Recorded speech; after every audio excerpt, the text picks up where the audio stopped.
change the political dynamic inside the Democratic Party. What would it mean for Cornell to run? I mean, what? How would it change things? Where would you think we would end up? What would it do different than his running as a Green, where he'll just be on the outside? And Bhaskar, let me let you start off.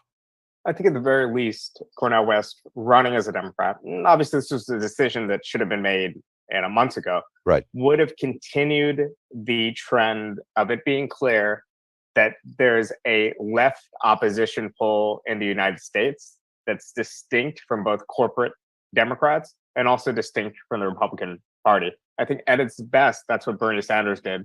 That's also what Jesse Jackson did. It said, we're this constituency, we're distinct, we're different, we're organizing seriously against both the neoliberal center and the far right, and we're doing it in the Democratic Party primary. What the exact results would have been, I think, is less clear. I don't think we would have had the same boost that we got in 2016 and 2020 from the Bernie Sanders campaigns, because that was really an exceptional, extraordinary period where a candidate of not just the left, but by American standards, the far left, seemed to be set to run a real challenge and had the potential to become president of the United States. But at the very least, I think it would have kept up that tradition of very prominent critique of neoliberalism from the center. And for a lot of Americans, the idea that a vote is private property, you own somebody's plantation, and that if you don't vote for them, somehow you take the blame, as opposed to them presenting a program speaking to the issues that affect you, such that they convince you. So they can just do anything, take no responsibility, no accountability whatsoever. You have the most milquetoast, mediocre candidates like Hillary and Biden and so forth, and they take no responsibility, no Socratic energy, no self-critical engagement whatsoever.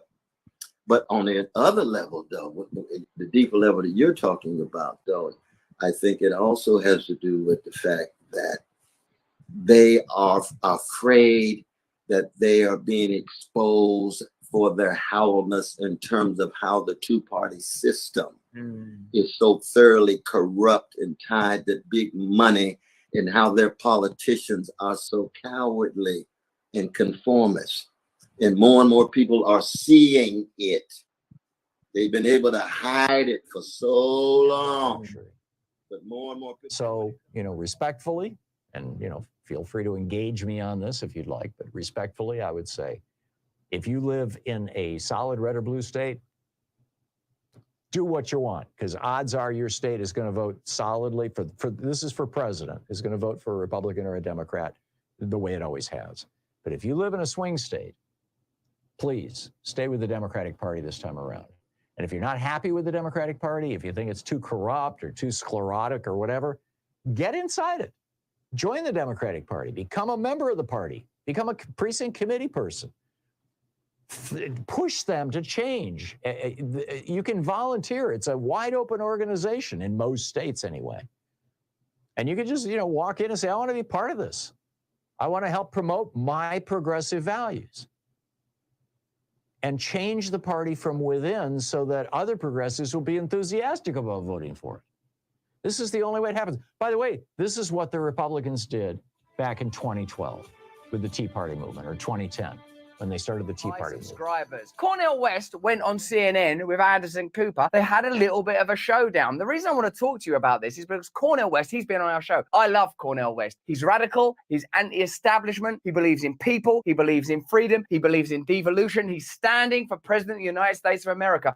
45% of you Americans out there said that you would vote for a third-party candidate. Does that mean that the system is quaking, breaking, shaking, falling apart? Why would Anderson Cooper of CNN, a liberal lefty, a center establishment figure, want to oppose a voice that's talking about the very issues that CNN, MSNBC, the Democrat Party claim to care about? Have a look at this showdown. Let's break it down together and see why, whoever you are, whether you're on the left or the right or the middle or high up in the sky, if you don't parrot the talking points of the mainstream media, they come and get you. You've never run a large bureaucracy or had any major governmental leadership role. Isn't that important to actually governing as president? Who do you think you are? You're not Joe Biden. Look at Joe Biden, how well he's doing. How are you going to get enough substances into every bathroom and on every surface of the White House to keep pep in your step? How are you going to keep the White House white enough?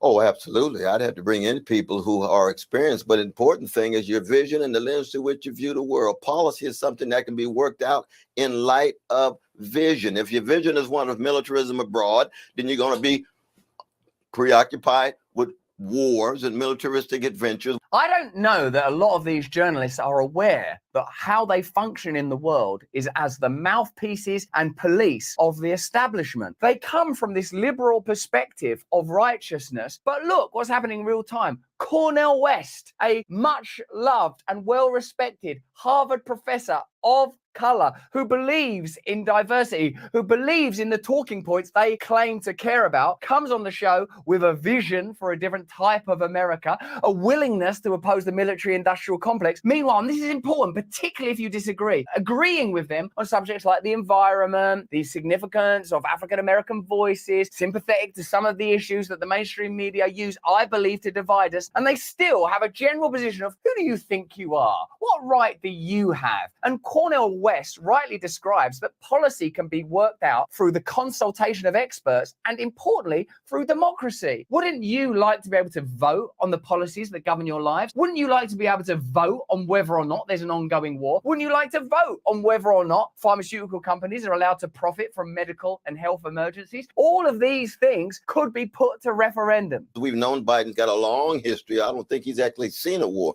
that he hadn't supported. I support that one. I support that one. I think the invasion and occupation of Iraq was a crime against humanity. How many precious hundreds of thousands of Iraqis were killed based on a lie? Well, another thing the mainstream media do is they present their perspective as the only one that's rational and reasonable, almost forgetting that their perspective is the one that advocates for ongoing war. They forget and conveniently exclude the fact that we already have the experience of Afghanistan, Iraq, Korea, Vietnam, Cambodia, all of these other wars which started in the exact same way that this one did, the current Ukraine-Russia conflict. There's this humanitarian crisis. We have to do something about it. Then over the 70s, late 60s, of course, and the 80s, they realized, oh no, Americans don't want to see their children coming home dead in body bags as a result of a conflict in the land that, when you think about it, is none of their goddamn business. We have to do this, it's part of the Cold War. We have to do this for the resources. We have to do this as weapons of mass destruction. We have to do this because the Taliban don't respect women's rights. And now what's this one? Because Putin is a monster. They don't include this war was provoked by NATO actions, certain agreements were reneged on, a coup was supported in 2014. They exclude all that information. You have to pick through the mainstream media to find those facts. Those facts are de-amplified, and they never use it to create a narrative that might be useful to you and to me when we're trying to decide who should run the country and how should they run it. For a lot of Americans that are dejected with the state of politics today,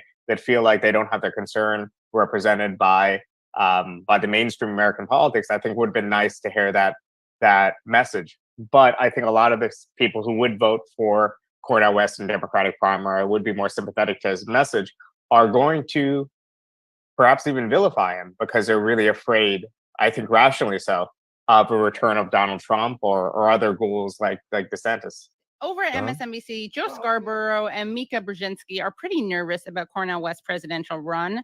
But don't worry, because Al Sharpton offers some wise words. Let's take a look. George W. Bush would have never been elected in 2000 without Ralph Nader. Donald Trump would have never been elected in 2016 without Jill Stein. I'm wondering, in 2024, will we be looking back saying Donald Trump would have never been reelected and continued his assault on American democracy, except for the candidacy of, say, Cornel West or... So one thing, I think we talked about this last week with Freddie DeBoer, but no one ever blames the centrist Dems who voted for Bush. Yeah, the 250,000 Democrats, I believe it was, who voted for Bush in Florida, Democrats. No one ever says that. Or Al Gore himself, who had gone for a full state recount, almost certainly would have won, but didn't want to go for a full state recount because he didn't want to seem like he was disruptive to the system. Right, so, a bad player, bad team player. Yeah. Right. It's only Nader. Okay. There, but let's just talk about Cornel West. How devastating is it if Cornel takes 2, 3, 4% from Joe Biden in 2024? Well, Joe, I think if he takes that 2 to 3%, it's going to be from the constituencies that we just talked about. And I think that could absolutely make the difference. Donald Trump will be elected or not reelected, I think, based upon no labels and Green Party's Cornel West. I don't think there's any question about his inability to get a majority of the American electorate and a majority of the electorate. I asked the Democrats, what are you doing about mass incarceration? Biden, you was an architect of it with a white supremacist named Thurman. That's right. Was strong. What are you doing about mass incarceration? I want to know. If you're not doing about it, how am I spoiling your votes? You're not speaking to the needs of my people. You're not speaking to the needs of those who are suffering. So I'm not a spoiler. I'm casting a spotlight on that which you don't want to come to terms with. This weekend, Dr. West earned kudos from fellow 2024 candidate Robert F. Kennedy Jr. Let's check that out. I'm very happy that Cornel West is running. Cornel West has been very, very good on the Ukraine war. And I think he has the same concerns that I do about the middle class of this country being strip mined by big corporations of their equity and their wealth. I think it's really important today that both political parties make every effort they can to make sure that these elections are models of a democratic process. That America, that there are candidates who are debating, that there are candidates who are doing town halls, retail politics, visiting the nail salons, visiting the farms, visiting the barber shops, visiting the gas stations and the diners, and listening to Americans rather than just listening to their funders. Oh, I think that's critical, and the more people are running, the better it is for American democracy. So I welcome Cornel West. So, Dr. West, the first question I have for you is, I don't know if you stated this publicly, or maybe sometimes you really don't feel the need to make such statements. What is your preferred economic model for society, Dr. West? Do you consider yourself a socialist, a capitalist, democratic socialist, or do you generally avoid such titles? Well, I mean, I'm not an ism person because I'm trying to make sure that the least of these, that poor working people, those Sly Stone called everyday people, or James Cleveland called ordinary people, lift their voices like the Negro National Anthem. And that means to me a democratizing society all the way down. That's why when you think about self-respect, you think about self-determination, you think about self-defense, that comes from a bottoms-up orientation. And once you look at what does a democratic form of the economy look like, it doesn't look like a capitalist economy. Capitalism is not a democratic form of organizing at the workplace. It's hierarchical. And so I'm for workers' control. What does a democratizing project look like from the vantage point of culture? Well, you've come from a hated and a terrorized and traumatized culture. You got to have self-determination in terms of how you define reality, how you define yourself. And therefore, various kinds of self-determination, Black self-determination, worker self-determination, women's self-determination becomes very important. And certainly, there's no room for empire. That's why my very aim is to try to be head of the empire in order to dismantle the empire, right?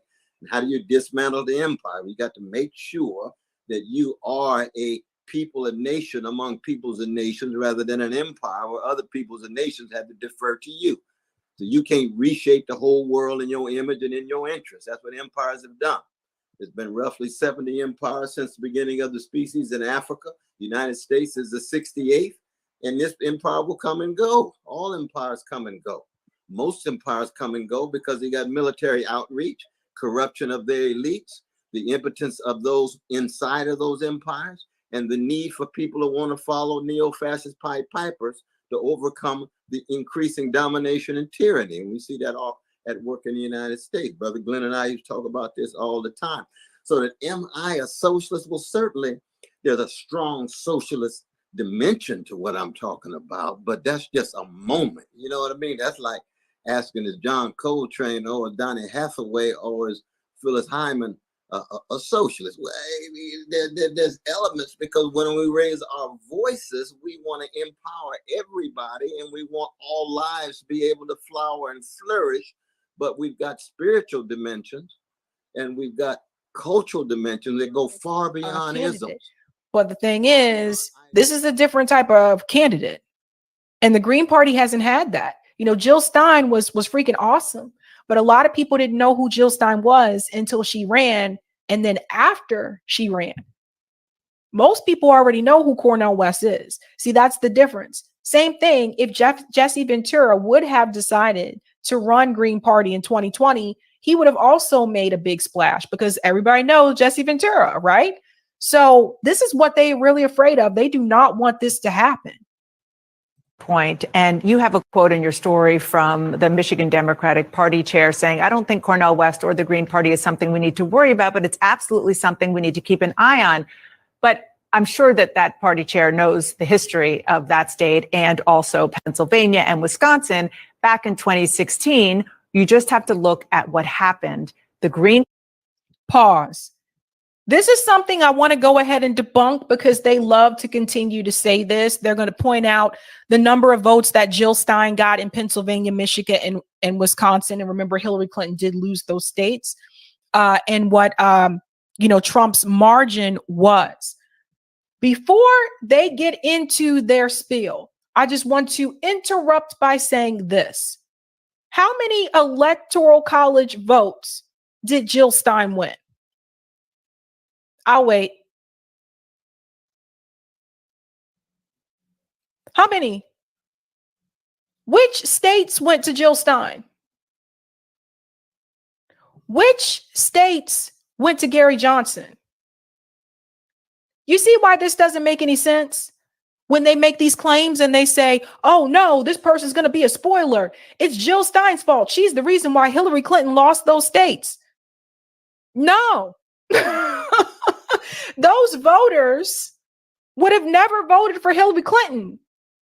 These 49,000 people that voted for Jill Stein in Pennsylvania didn't want to vote for Hillary.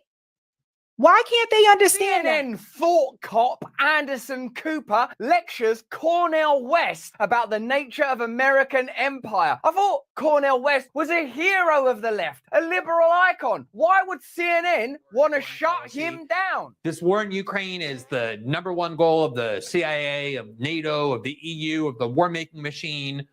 And it just is a fact that the only opposition is coming from the populist sort of right wing of the Republican Party. Every single last Democrat voted yes unanimously, from AOC and Cori Bush to Chuck Schumer and Joe Manchin, for $40 billion authorization the last time they had to vote. They just had some more votes. Democrats were again united. It seems to me like what were once significant issues, at least for a lot of people on the left who nonetheless supported the Democratic Party, things like foreign policy, imperialism, war, the abuses of the U.S. security state, have fallen way down on the list of priorities, if they even make the list at all. Do you share that impression? Oh, absolutely. There's no doubt about it. We know since 1973 or 4, with the challenge of the production of oil, shifting from Texas to the Middle East. At that time, it was a challenge of Japanese and West German marketeers and capitalists putting pressure on the United States. So the United States came up with a new class project, and it was actually a class war against poor and working people called neoliberalism, the unleashing of markets, the deregulating of markets, and trying to ensure the various sites, lands, territories for those U.S. markets to penetrate and to gain access to the cheap labor that was there. So as the American empire began to engage in external decline and internal decay, the Democratic Party itself became more and more the bedrock of marketeering, with window dressing with various black faces and brown faces and women's faces.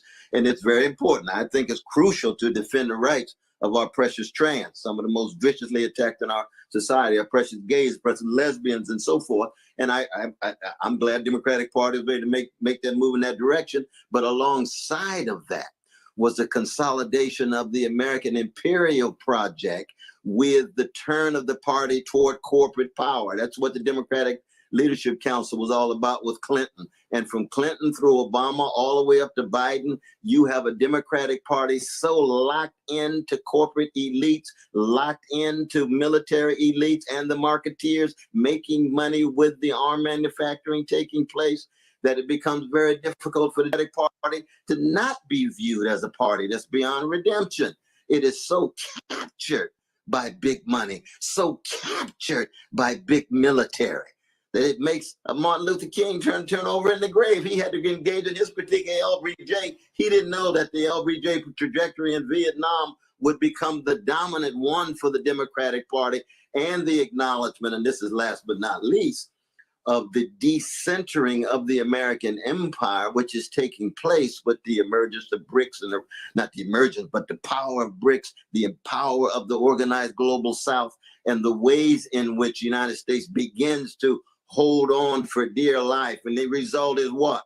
A Donald Trump, gangster to the core, neo-fascist, leading the country toward a second civil war, and then Biden, milquetoast, hypocritical, mendacious, leading toward a third world war. And so the choice in 2024 is, do you want a second civil war with Brother Trump? Do you want a third world war with the proxy war against Russia of the American empire, with our precious Ukrainian brothers and sisters caught in the middle? What a choice. We're between a rock and a hard place. Well, those close to the president are far more concerned about a Cornel West figure, or the professor himself, stealing away just enough progressive, young votes, black votes, whatever it might be, to tip the scales. But I think the way you handle this is, do we, with a Donald Trump looming, do we want to make a statement or do we want a government? And I think that you've got to talk to people just that clear. We absolutely need to make statements, but do we do it at the expense of losing government? A government that we see is bent on erasing everything that was won for blacks, for women, for gays since the civil rights movement. And I think you take this head on. Rather than ignore it, rather than having something wrong with your body and you don't go to the doctor, you deal with the potential problem, you deal with the issues that are being raised, which may be the reason they're running. And if you deal with the issues, I think that you have people will make a real mature decision. That actually kind of surprised me. Okay, well, what are your, I mean, that last part, he actually seemed to be saying, deal with the critiques that they're making. I think that's because Al Sharpton, whatever his problems, has a much better grasp than almost every single other person in the political sphere that would be on NBC, MSNBC, of the sort of subset of the population that doesn't often vote, that's sort of shaky on voting, and that is critical of the Democrats, at least as it concerns the black working class and black young people. And I think he uncertainly knows, even though he used the phrase steal, or someone used the phrase steal, that, you know, you can't steal a vote. You have to earn a vote one way or the other. And so if the perception is that the Biden administration is not actually doing anything for these people, of course he won't get the vote. And of course somebody else might be able to get those votes. So I'm not super shocked by it, but I think the whole discussion. Well, what's shocking is that it's on MSNBC. But they have to let some things through in MSNBC, because since that's the liberal network of choice, they have to give the liberals some sense of like, how do we actually succeed? You know, as opposed to just the normal blowhard nonsense that they have going on. But yeah, I mean, the whole thing is just so wrapped in so many tropes, from that you steal votes. I don't even, what is that? Like, there is no, prior to the election, there's no like vote bank that you control. You have to earn them. I mean, secondarily, and to some degree, to speak to what Sharpton is saying, I mean, they're not really addressing the big issue at all. That the Biden administration and the White House, which claims to be the best White House ever for the black working class, unemployment, all these other things that they claim to be saying, Bidenomics, the economy is so great, they're fighting for this, they're fighting for that. I mean, if they're so great, why is the White House freaking out that they're not going to be able to get more votes from black people and potentially lose the election because of it? And as I've pointed out before several times in the past,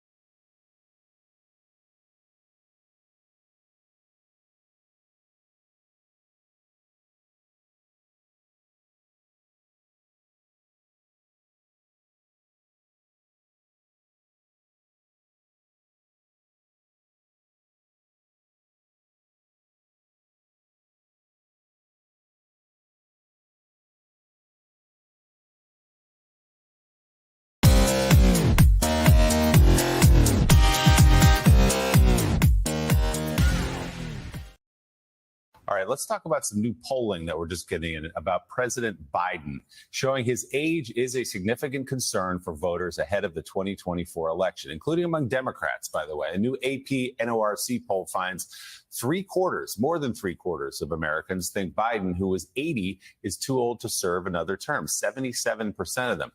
Donald Trump is just 3 years younger than Biden, but only 51% of Americans say he is too old to be effective in a second term.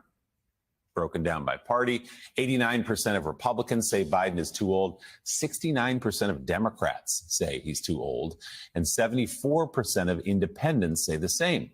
In contrast, only 28% of Republicans say Trump is too old versus 71% of Democrats and about half of all independents. So, Eugene Robinson, this is something that the White House, the Biden campaign cannot avoid. It is a reality. It might be uncomfortable for some people to talk about, but when you have private dinner parties, when you go out at the ice cream place in the summer, people do, even Democrats who like Joe Biden and plan to support him, they do have concerns about his age. Yes, they do. And it's just a fact that they have to deal with. I mean, the fact also is that those Democrats, I think, are highly unlikely to say, okay, he's too old, I'll vote for Donald Trump. They're not going to do that. And indeed, if it is a Trump-Biden rematch, I think it's very likely that the main question will be Donald Trump. It's a stark binary choice. You want 4 more years of Biden, or you want 4 more years of Trump? And so I think the Biden camp is fairly confident on that score that's how it's going to come down. But it is a problem, and it is ironic. He's only 3 years older than Donald Trump. He is visibly in better physical shape than Donald Trump. Despite that, those figures from the Georgia booking that have Trump at 6'3", 215. I'm sorry, that is a total and you see Biden riding on his bicycle and doing all this stuff and riding a bicycle. But none of that seems to stick, and so this is just something that Biden has to deal with. John. Welcome to a special edition of RBN Live Tuesdays. I'm one of your hosts. I'm CJ. What's up, Nick? What's poppin', my friends, my family? Welcome to a fantastic RBN show. We have the great Dr. Cornel West that will be joining us. And MSNBC, especially Morning Joe, and you see in that clip, they have been in shambles recently. Because we explained many times before how polls is a reflection.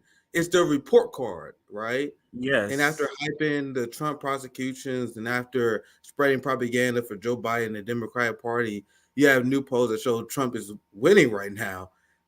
If I was a member of either the red or blue team, I would be sweating bullets right now. I'll be terrified. So doesn't it feel great not to be invested in absolute nonsense of the two-party duopoly? It feels awesome, Nick, and we talk about this all the time, but to the point of the clip before we bring on Dr. West, maybe we'll talk to him a little bit about it, is that like you said, it's a report card, but not only is there propaganda sort of not sticking, this is a terrible candidate.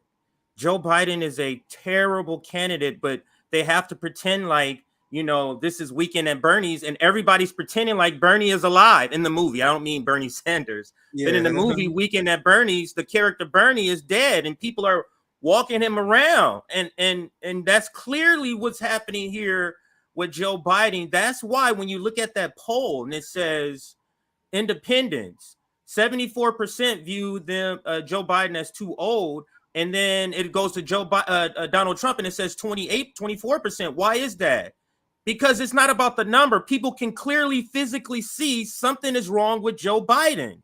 That's why the number are so vastly different, even though their ages are like 3 years apart, like they said. And they trying to pretend, Nick, this is their way of talking about Joe Biden's obvious cognitive decline. instead of saying his cognitive decline or dementia or some form of it, they go his age. That's kind of like a catch-all to collect anything. And the thing is, they try to act like this is the main reason. People don't like, they want to piggyback on anything other than what actually is. This is what makes a Cornel West campaign so refreshing. And we played a bunch of clips before we started while we were waiting, and you saw like just it's worlds apart. You listen to what he's saying, and then you listen to almost everybody else, including RFK and Marianne Williamson, and it's like, this is not the same race here. This is not the same race. So back to you, Nick, to introduce. Yeah, I want to get our guests in here. So once again, we have a third-party presidential candidate for the Green Party, acclaimed scholar, intellectual, and activist. Welcome to RBN once again, our brother, Dr. Cornel West. Welcome. Always a blessing to be with you, brothers. I'm sorry I lost my voice in Mississippi, but it's bouncing back. And I'm sorry running a little late because I was with some other folk talking about black farmers earlier. But you all been holding up the bloodstained banner? Yeah. Yes, you have. I see you found your glasses because I was watching Ryzen, and that was the first time I've seen you without your glasses in all the hours and hours of video I've watched. That was the first time, even when in 30 years ago when I saw you on the Donahue show. I think that's about 40 years, or coming up on 40 years. Oh, that's 40 years ago. Wow, saw that's that a interview. long time. Yeah. Well, you remember in the Matrix, they made me take them off. Yeah, that is true. That is true. But go ahead, Nick. If you had my beloved wife, she found these. I was reading so late last night. We came in from Mississippi and had to travel in LA with Brother Mark. And I was reading late, and I left him right on the floor, and I couldn't find him for a whole hour and a half. And Sister Brianna and them said, well, I guess I just got to go without my glasses. Sometimes you got to go with what you got. Yes. You got to go with what you got sometimes to keep on moving. Yeah. Yep. Absolutely. But Absolutely. It's a blessing to see you all, though. You all strong as ever, still swinging. Yes, I do want to get started. I know, Nick, you may have it's all good. You good. You can start. Some questions. So we'll kind of be going back and forth. Absolutely. We take our time. We take our time. There's a lot to cover. we'll be jumping back and forth, but I'm just going to kind of touch upon a couple of questions that I've been hearing people say, please talk to him about this. And one of the second most asked question is this, and that is, has anyone reached out to you asking that you stop running or stop this path to the Green Party nomination? Has anyone or any organization reached out to you asking you to do such? No, not that I know of.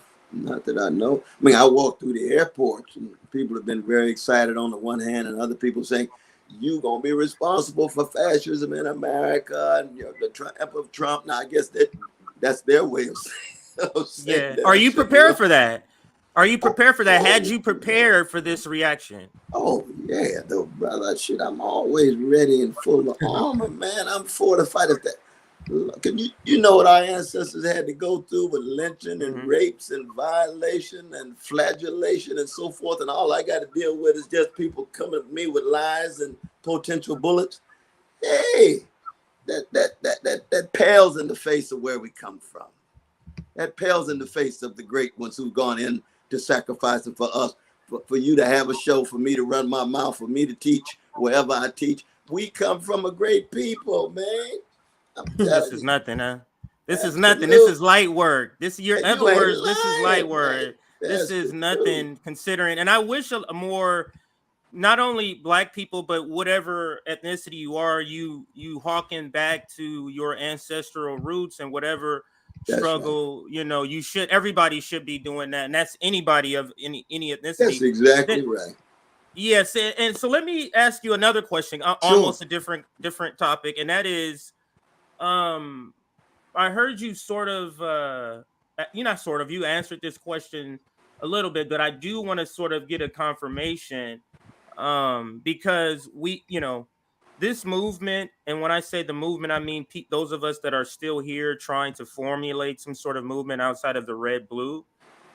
We have been devastated, heartbroken, all the words that we know.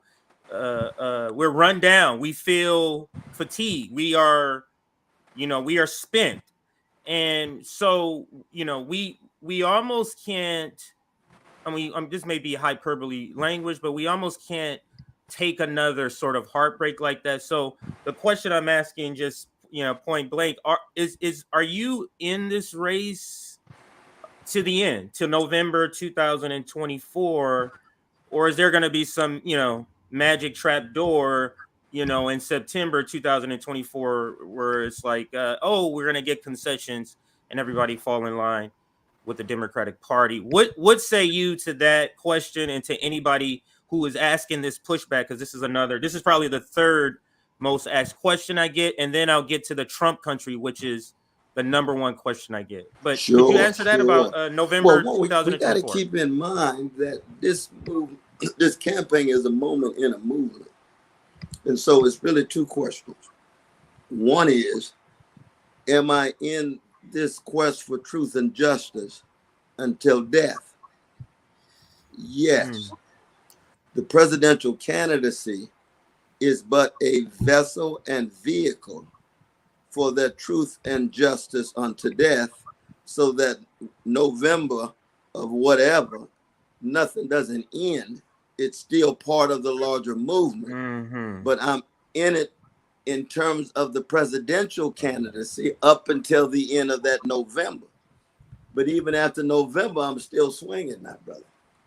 I'm gonna be swinging until the worms get my body. You see what I mean? So that we want to be clear that people don't think that somehow the campaign is some isolated effort to win office, rather than an expression of larger social forces that are trying to bring power and pressure to bear on imperial policies abroad, on corporate policies at home, on vicious forms of white supremacy. Y'all know I just got back from Mississippi, so yes, my 3 days in Mississippi, Jackson, Lexington, Brandon, Rankin County, Brother Jenkins and his precious mama, Mary, and Brother Parker with Malik and Brother Kareem and others. I mean, it's really been quite a magnificent experience. And so my answer to your question is, I'm in it to the end of the campaign in November on the Green Party,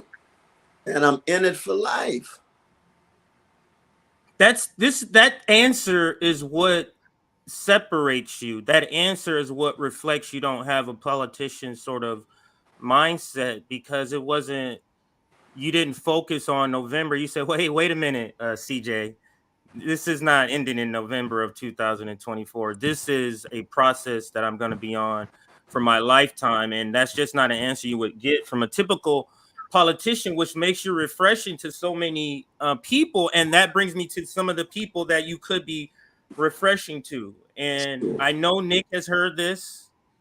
Nick and I have brought this up before we started hearing this from the community about how you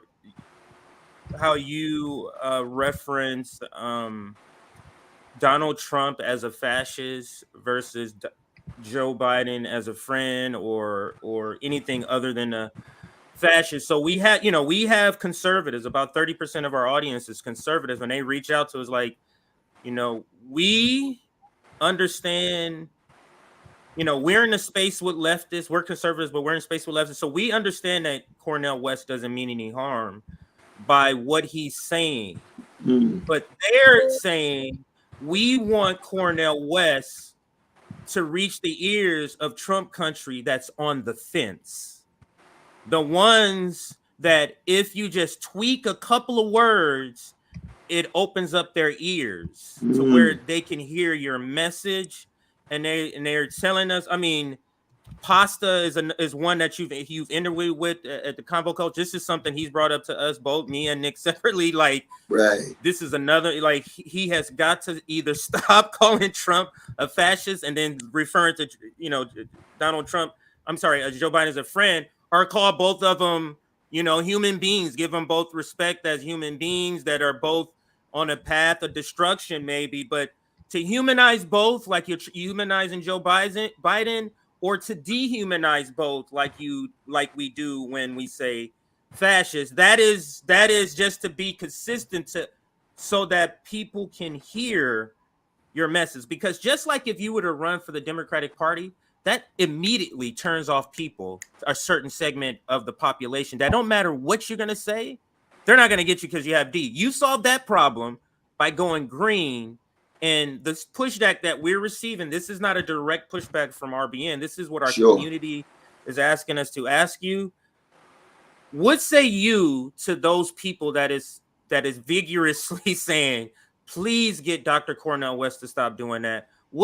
How do you respond to those people? I appreciate that question. That's one of the many reasons why I like to be in dialogue with you all, because I come to learn and I come to listen. The first thing I would say is that I've always referred to both Biden and Trump as brothers, because I start from a Christian sensibility. I think I've been consistent in that regard, going back to the video, but even many, many years before. Now, I've never used friend because that's different.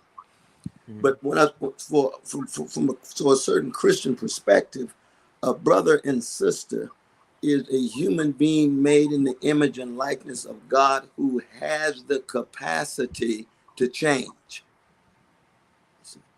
So that a reference to their brotherhood and sisterhood is simply their capacity to go another way, in the language of my own Black Baptist tradition. See, so but when I didn't say, okay, I say Brother Trump, and you can imagine all kind of folk think I lost my mind. Yeah, I don't say things for just popularity. I say things based on what I believe. But then I do call him a fascist.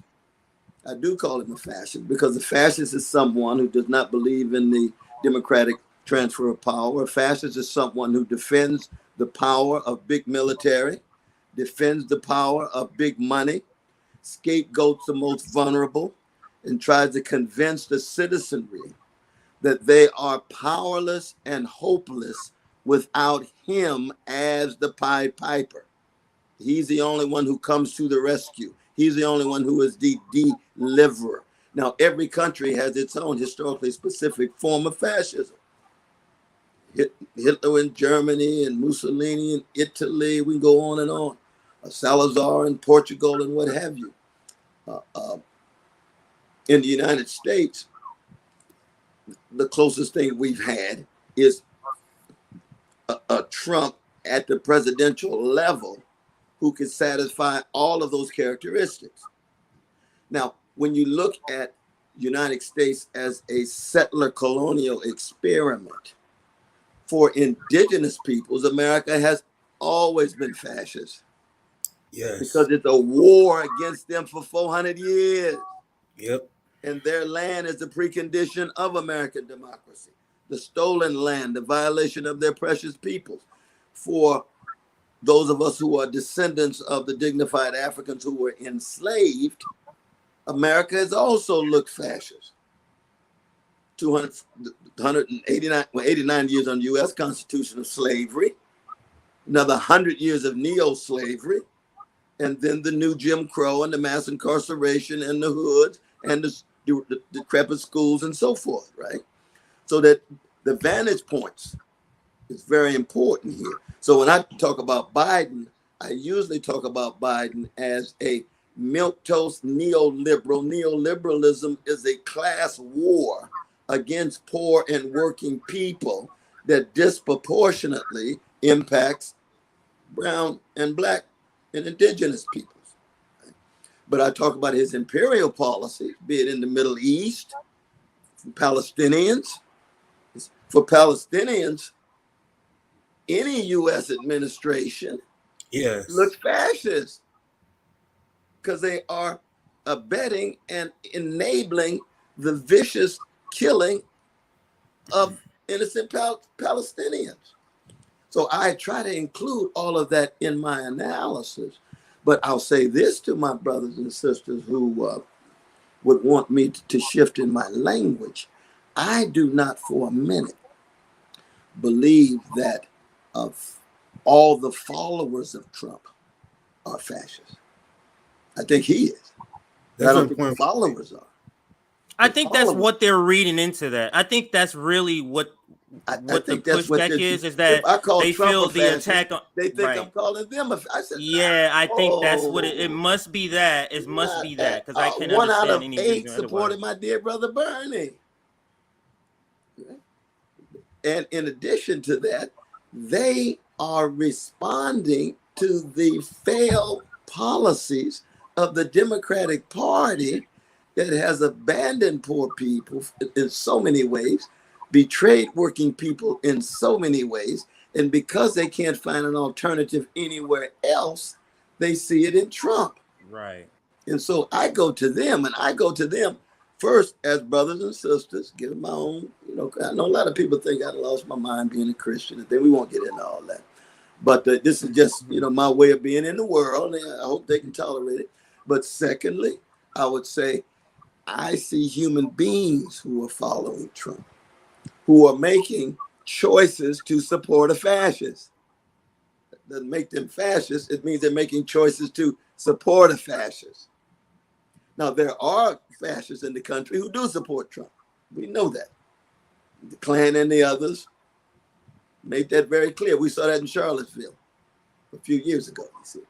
But on the other hand, I also say for those who support Biden, yeah, it's the same with thing. the authoritarian fascist face of neoliberalism, vis-a-vis indigenous peoples, vis-a-vis black folk, vis-a-vis victims of U.S. imperial policies. I say to them that they can also go another way, but they don't realize how they are facilitating forms of evil, even as they claim that they're so obsessed with the evil on Trump's side or on the Republican Party's side. They're in denial about the forms of evil that Biden himself, either in the past, have facilitated, crimes against humanity, mass incarceration, that shall forever be a major stain on Biden's record. And people want to just erase it as if you can just go away. No, you don't create a mass incarceration regime with levels of barbarity that I've been blessed to teach in, to be able to spend time with my brothers.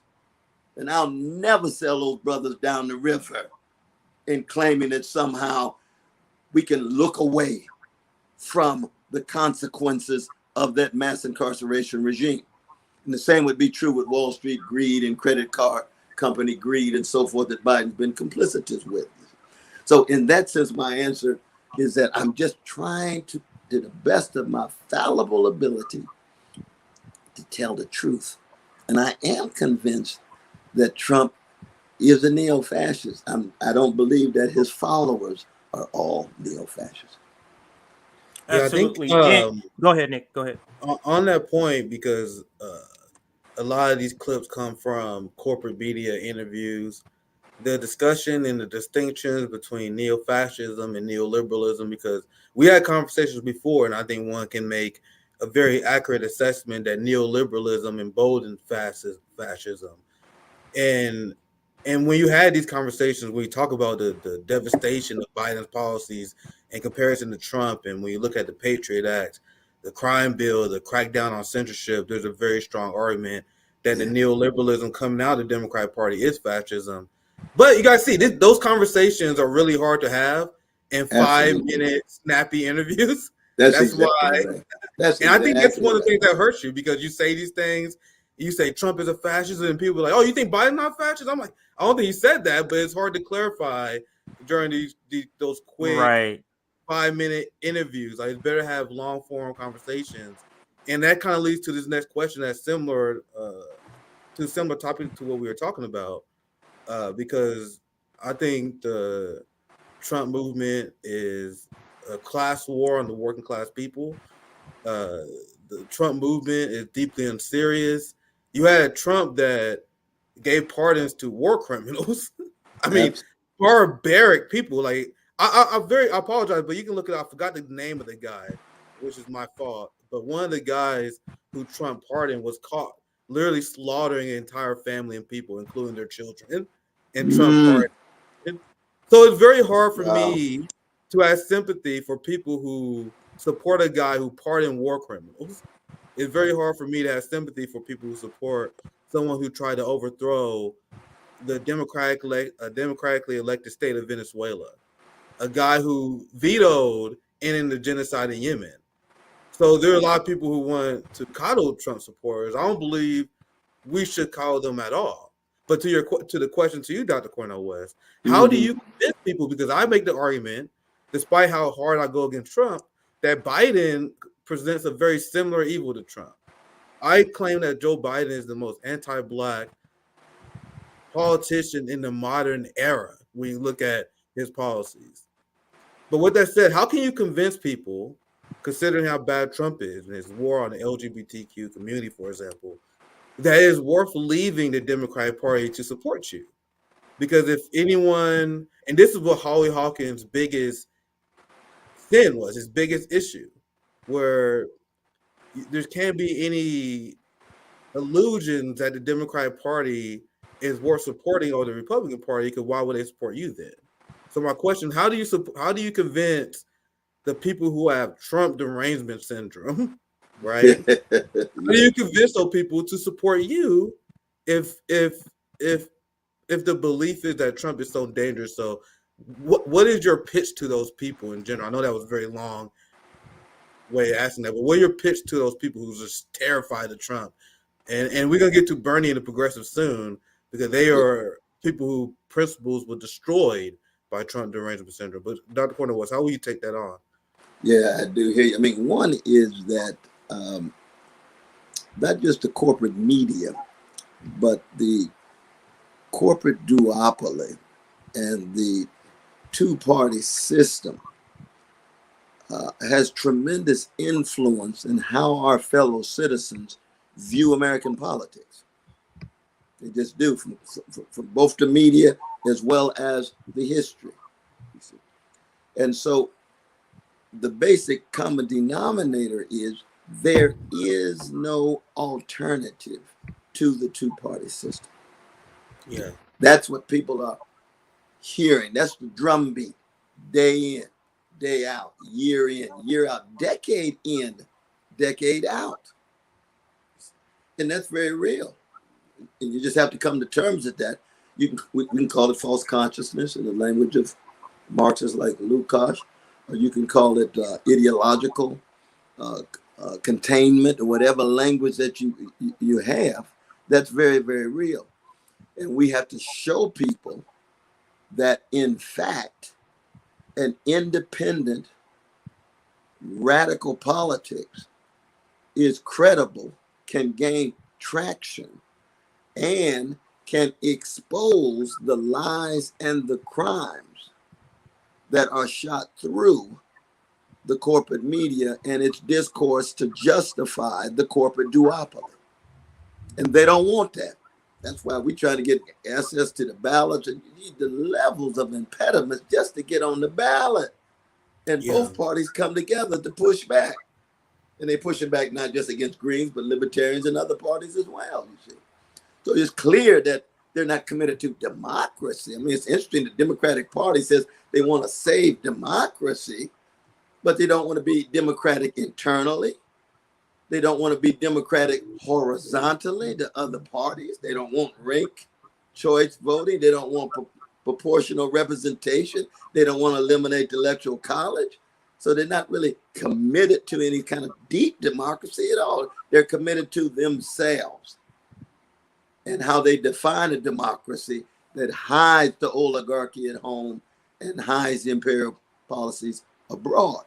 And the only way you do that is not to run a candidate. And this is something I keep coming back to. You see that my candidacy is just this ripple in a river of a great movement of great people who are critical of empire and capitalism and white supremacy and male supremacy.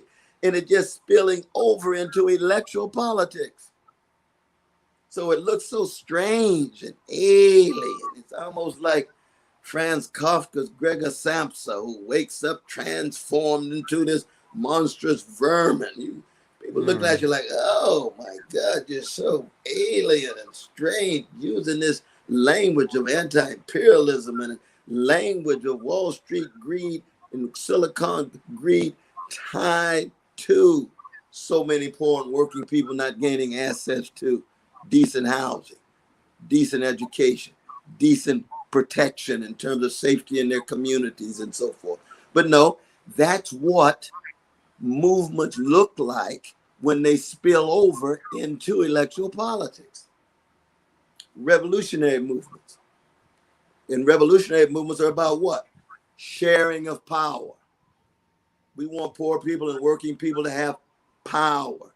The sharing of resources. We want working and poor people to have resources. And most importantly, we want them to have voices of my own, national anthem of Black folk.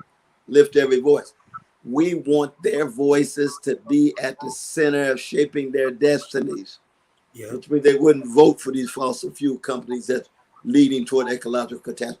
They wouldn't vote to be poor. They wouldn't vote to live in indecent housing. They wouldn't raise their voices to have to send their precious children to dilapidated schools and so forth, or highly militarized schools. You know, more and more of these schools have more police than they do nurses and counselors.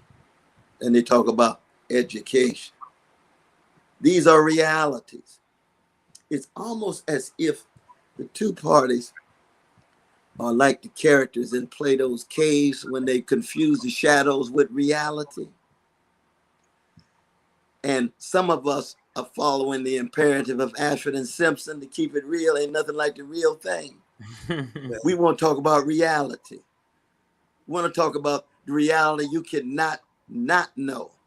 The suffering, the misery, the trauma, the attacks and the assaults. That is the reality. Those are the things that are hidden by the play of shadows that you get in Democrats and Republicans, that you get in corporate media. And let us keep it real. Often this is the case among our so-called intellectuals. Yep. Who rationalize. You know, when I hear these very respectful intellectuals say Biden has created the best economy possible. Oh yeah. And these are very talented people. They lying. What? So it sounds like so this is a perfect segue, Dr. West. And I know Nick, you're gonna, but I do want to get to that. But go ahead, because I know you have a little setup. Yeah, I actually have a quick follow up, CJ. I apologize. I'll pass it right to you, CJ. But I have a quick follow up to the question because I love that you speak it out against the two-party duopoly. And Sabby covered this before, and I think she kind of asked you about this before as well. But I want to ask you this in a different way because I see the amount of Black support that is leaving Jim Crow Joe. And that obviously makes me happy, right? Less Black people voting for Jim Crow Joe. But there are people that be so close. Like, you're so close, fam. Because if you leave and you stop supporting Jim Crow Joe, just to turn around to support Donald Trump, literally nothing was accomplished in that exchange. So now let's talk about our brothers. Let's talk about our people, Dr. West. Yes. How do we, even the people who are leaving the plantation, I know a lot of people get upset when we use that language, but that's what it is. It's a Democratic Party plantation. So you have some Black people who see through Joe Biden, but now you also see some Black people falling for Donald Trump. They see him as a gangster, OG, because he has his mugshot. So the question, how do we convince our people to leave this two-party duopoly system? Some people almost there. They leaving Biden. But if you go to Trump, you wasted your time. But I know that I want you to expound on that, and I'll pass CJ. I know CJ have another segment. Do you have any thoughts on this new trend of Black people becoming more, or some? I think it's more of the Gen X boomer Black voters are shifting to become more Republican minded. What will you say to them, and what will your pitch be to people to just leave both parties in general? Right, exactly. No, I mean, one, I think you said it with great clarity that you don't want to shift from one to the other. I think we have to start with the profound sense of desperation that Black people feel. And I begin with myself. Anytime I talk about Black folk, I ain't talking about something external. You know what I mean? I'm talking about me. I feel desperate. I've been feeling desperate since I was 12 years old. Had any political consciousness, given all of the hell and high water that Black people and poor people been catching. I'm desperate. And when you're desperate, you got to watch yourself because you could be blinded. The splinter in your eye, you see. So that because the Democratic Party is the main party in town now, and when you're desperate, the knee-jerk reaction is to go to the other party, which is an alternative, because you've been told there's not any other alternative.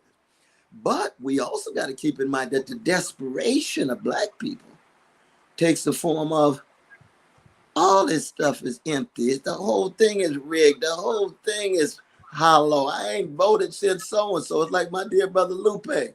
Remember when I came out in June? Mm-hmm. And Lupe is my brother. We worked together. He's come to my classes at Princeton on many occasions. And he said, this is my first time voting. This is my last time voting. I said, Lupe never told me that before. You know, I spent a good time with him. He said, I ain't thinking about these people. I ain't thinking about this system. It's so rotten to the core. That's what a lot of Black people feel. So they're not going to Trump. They're not going to Biden. They just staying at home. They may support local candidates or something else.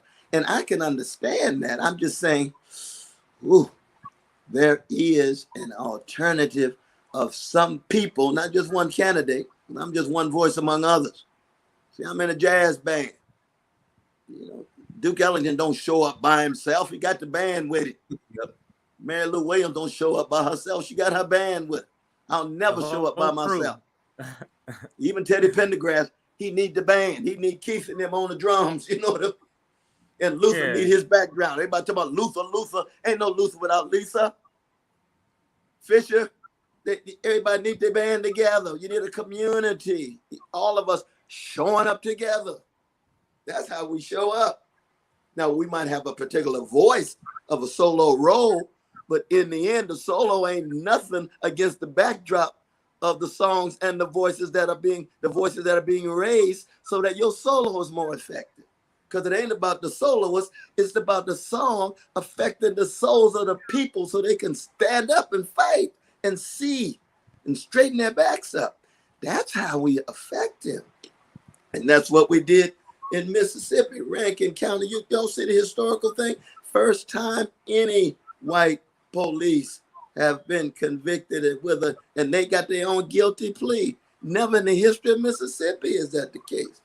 I salute Brother Malik and Brother Trent, Malik Shabazz and Trent Walker for pushing that through, and Brother Kareem and Sister Priscilla and Brother Coach Aaron Campbell right there in Gut Bucket, Mississippi, with all of its greatness and with all of its oppression. Very important. Had to be done together. You know, one organization. No, it was a unified group that took place there, and that's why I was so very blessed to be there. And that was the first time, as you all know, in this campaign. It wasn't the launching of the campaign, because I went there to serve the people. I went there as an invitee. I didn't go there with, this is all about me. I want to rally. No. That's on other side of town. Go listen to Lawrence Welk if you want that.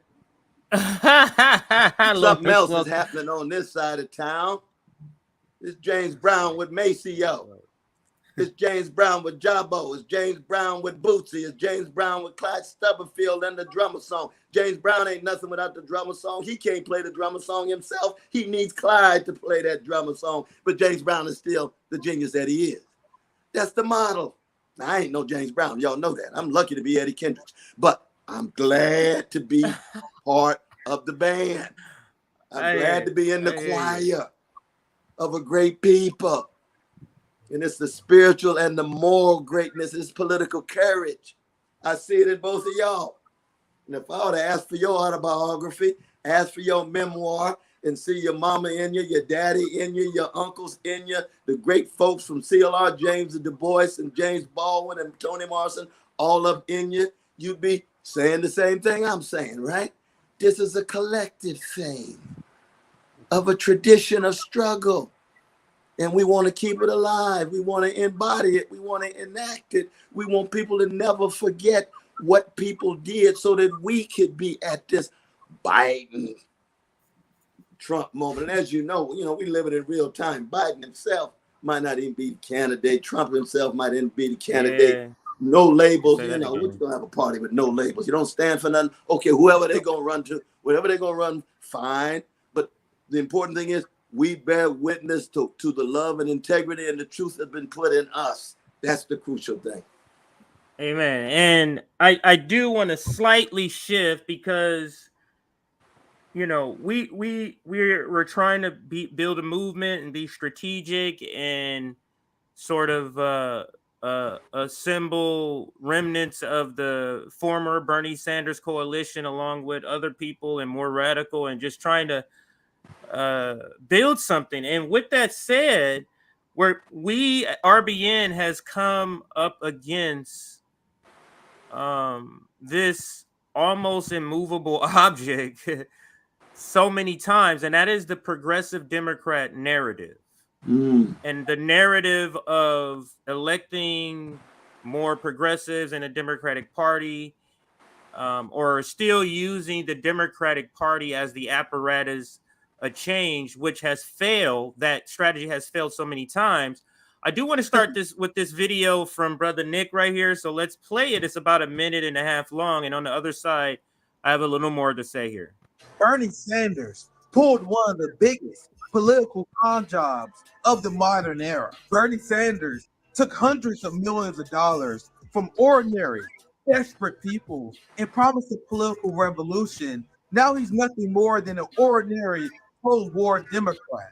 Bernie Sanders had potential to be a leader of a movement, but instead he reduced himself into being a weaselly, spineless, little PR puppet cuck of the Democratic Party. Now, in light of a surging third-party potential candidacy of Dr. Cornel West, Bernie's old friend, Bernie Sanders is throwing cold water and telling people to support the Democratic Party. According to Bernie Sanders, this is once again the most important election of our lifetime. According to Bernie Sanders, if Trump wins, it will be the end of our democracy.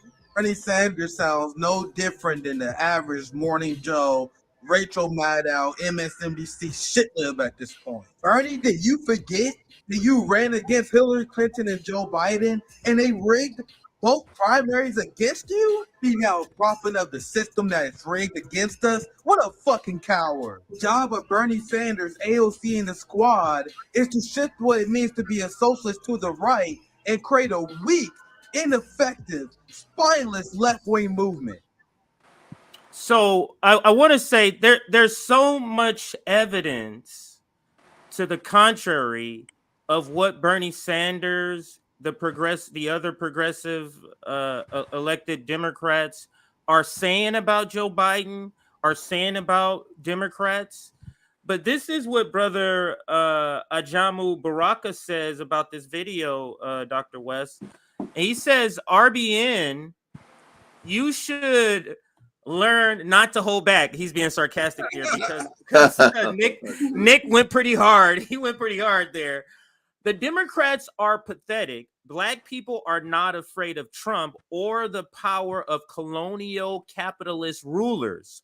If Sanders had some principles and courage, he might have been the nominee of the party, but he was not willing to fight. And this crystallizes the point that I'm trying to get to, which is these progressive Democrats are very unreliable allies in this fight. And we're seeing it right now with the support and the propping up of the Democratic Party, with the support of the NATO war, with the support of Israel. It seems like, is it really just Trump? Is it only just Trump that is just got them? It seemed to be off their normal left decision making. Is it just Trump or is it something else, Dr. West? What are your thoughts on that? Yeah, I mean, these are fascinating questions. And you can imagine that it takes a little time. I mean, when I listen to all three of the voices there, you got on the one hand, you got Brother Bernie, then you got Brother Nick, then you got Brother Ajamu. You see, Brother Nick and Brother Ajamu come from a Black revolutionary tradition. You see, Bernie doesn't come from a Black revolutionary tradition. He comes from a democratic socialist tradition, who rightly is concerned about Wall Street greed and all the things that he's really made popular. And I think that's very important. I think we would all agree that Wall Street greed needs to be highlighted. And any voice that does that is important. Brother Bernie did that. Brother Bernie does not come from a anti-imperialist tradition. You see, Yes. Brother Nick and Brother Ajamu are anti-imperialists.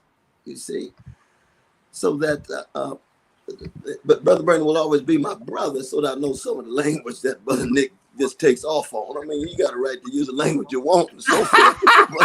but we have to be very honest about the truths that Nick is bringing and Baraka are bringing from a Black revolutionary tradition that really does zero in on imperial policies abroad, and are not in any way reluctant to talk about forms of accommodation to corporate power in one's practice, even if one is critical of corporate power in the abstract. So that I do believe, for example, I think Brother Bernie is still in his own way, in his own view, he's fighting, but his framework is so narrow. You see, he's fighting for workers' rights in a corporate dominated party that has told you year after year that they don't really give a damn about you. So that doesn't mean he's not fighting. It just means that his framework is just so narrow that he finds it difficult to be in alliance with a Black revolutionary politics that would be thoroughly anti-imperial and that would say that any accommodation to a corporate dominated Democratic Party is a form of the language that you use is pathetic or whatever.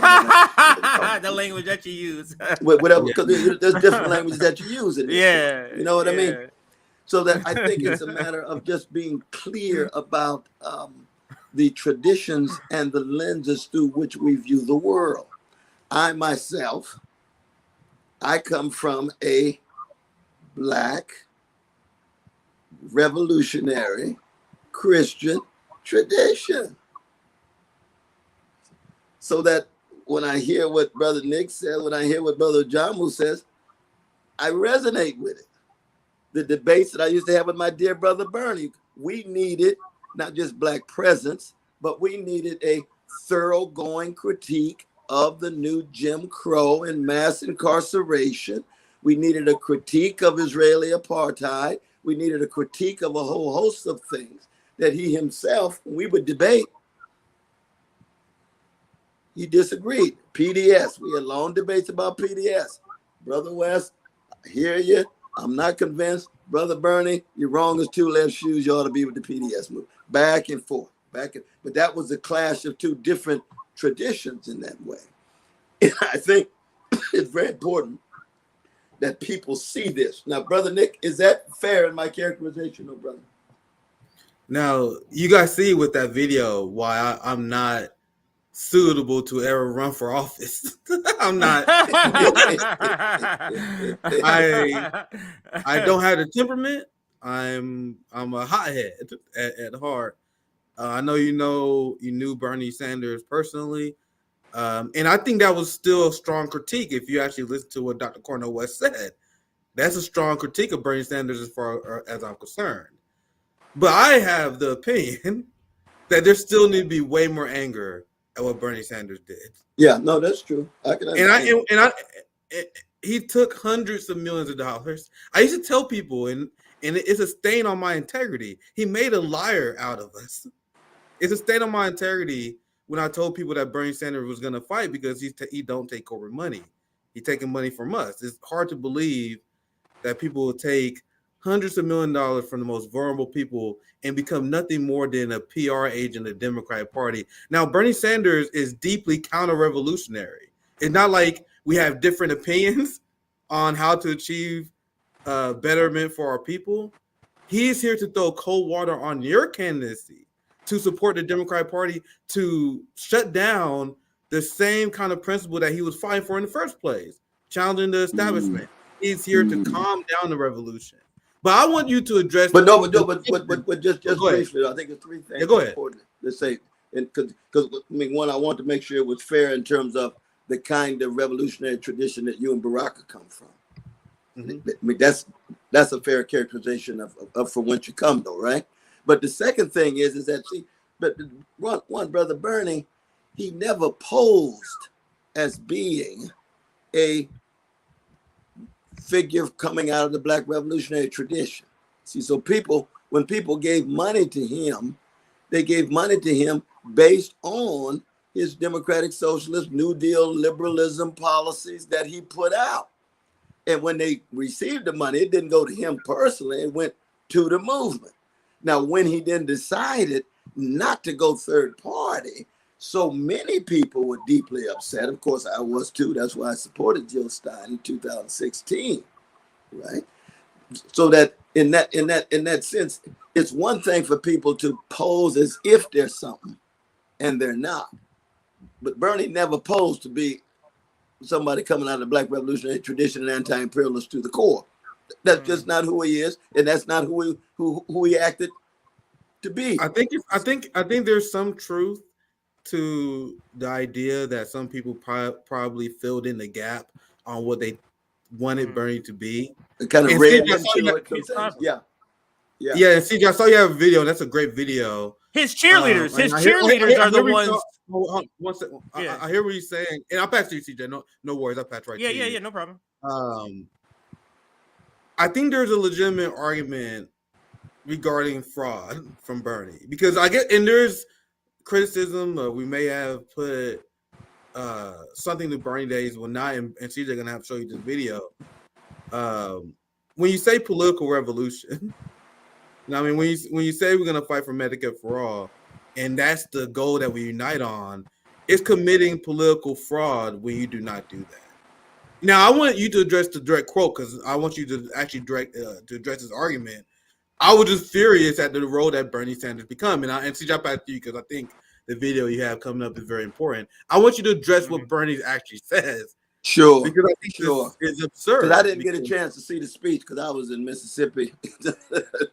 Yeah. In Rankin County and things. Yeah. Uh-huh.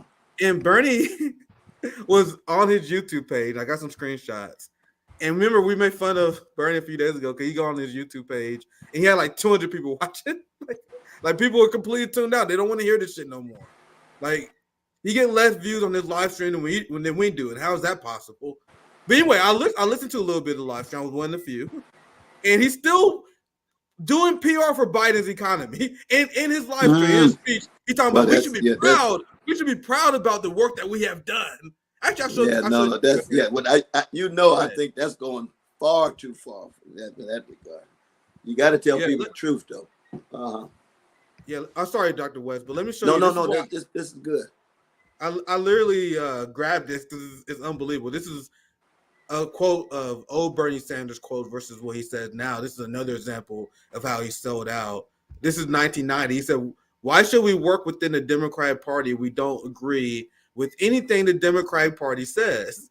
So, for example, I see that quote and I think, "Oh shit, we fight for the same thing," but that is not true. But anyway, the point I'm making here. This is what he said on his YouTube channel today. And I literally only watched a few minutes, and this is immediately what he's leading with. We have every right to be proud of what we accomplished, especially those who worked with him. I'm sorry, I read it backwards. President Biden and all those who work with him have every right to be proud of what we accomplished. And then I cut it off there, but I watched the whole video. He continued to say, especially in light of the Republican-led Congress. So he points the blame at Republicans. So the point being, he's just a Democrat puppet now. So this is what he says to you. you called out President Biden for his economy. You're like, is this the best we can get?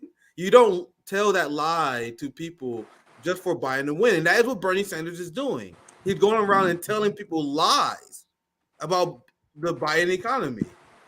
And he said, why disagree with my good friend Cornel West is I think in these really difficult times where there is a real question whether democracy is going to remain in the United States of America, I think we got to bring the That's not a real question. That's not a real question at all.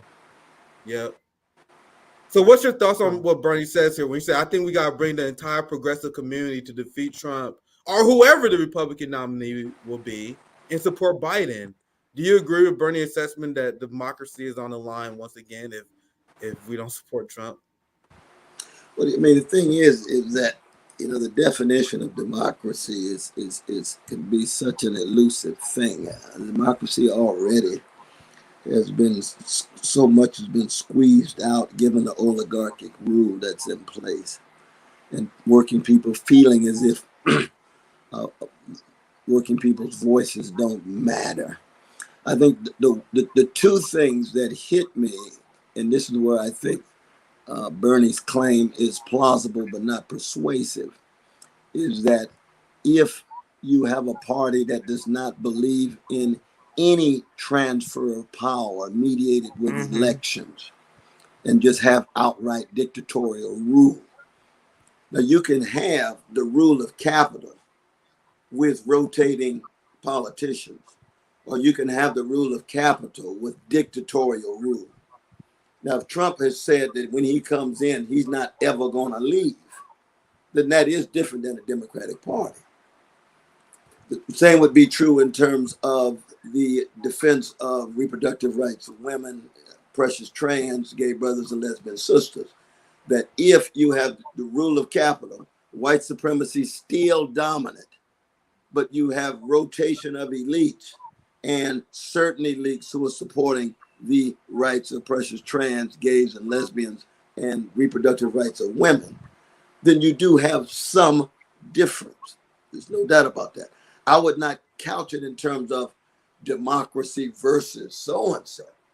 No, because the democracy that's already in place has a fundamental rule of not just capital over labor, but you have a fundamental rule of imperial policies over national experiments or national sovereignty in other parts of the world.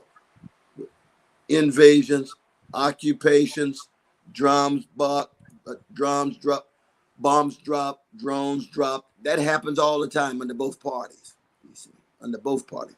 And so I think I think I probably agree with you all about 75, 80% of the time when it comes to the issue of the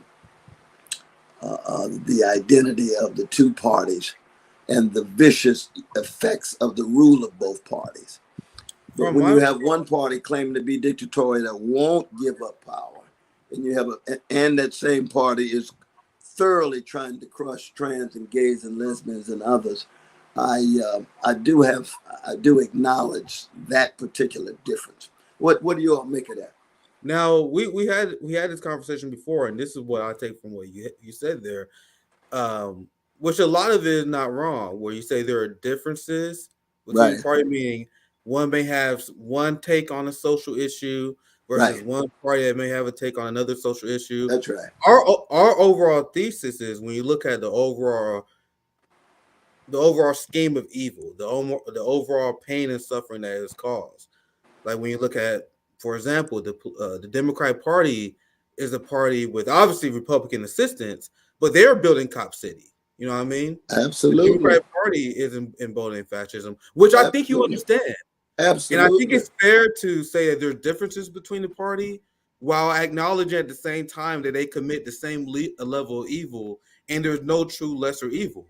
Do you agree with that statement? Because I don't think there's any problem with saying, hey, GOP is bad on LGBT issues. He's bad on this. I just think it's bad when you pretend that one party is is somehow the lesser evil compared to the other. Do you agree to that statement?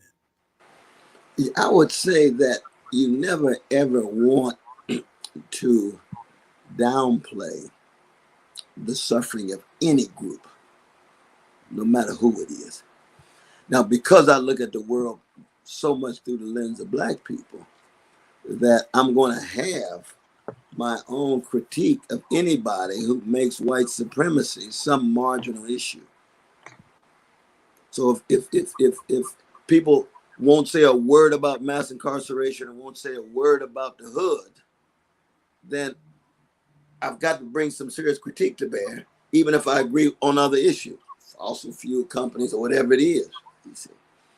And so when you acknowledge, you say, well, you acknowledge there's differences here, but the evils that both parties are perpetuating and enabling and facilitating are so overwhelming that we have to tell a truth that leads toward independent, radical, or working class politics. I'm with you. That's what this campaign moment in the movement is all about. But also being truthful about those particular differences that we rightly here's how I see the differences. I put it in an analogy. You have two glasses, both of them are filled with poison. One is poison that kills you in 2 minutes. Another is poison that kills you in 2 hours. They're both poison. Both parties are poison. Democrats just, give you a slower ride to death. That's it. You say it in a different way all the time, Dr. West. You said in a different way all the time when you say milquetoast neoliberalism is just a holding place. That's what you mean by that. Or that's what I take that to mean. You meaning that you're just holding us to get to fascism. It's just a little bit longer trip. But what I'm saying about the analogy of poison, we have to stop believing if we have 2 extra hours of poison, somehow we're going to still stop our death. We're not. Just because we have 2 extra hours doesn't mean the poison is still not going to kill us. That is why we advocate for not taking either poison. Both of them are poison. One will get you there in a day. The other one will get you there in a week. But just because you have a week doesn't mean you can take some sort of antidote. You're still going to die. That's why you should not take either one. No, that's powerful. So that's a powerful could you point, agree? though, Could you agree? Could you agree? Oh, to no, that? absolutely. In fact, I would add another dimension. Y'all tell me what you think. Go ahead. Go ahead. We wrestling with some good stuff up in here. We can go from C to B flat in a beautiful way. We hit the black keys now on the piano. Yeah.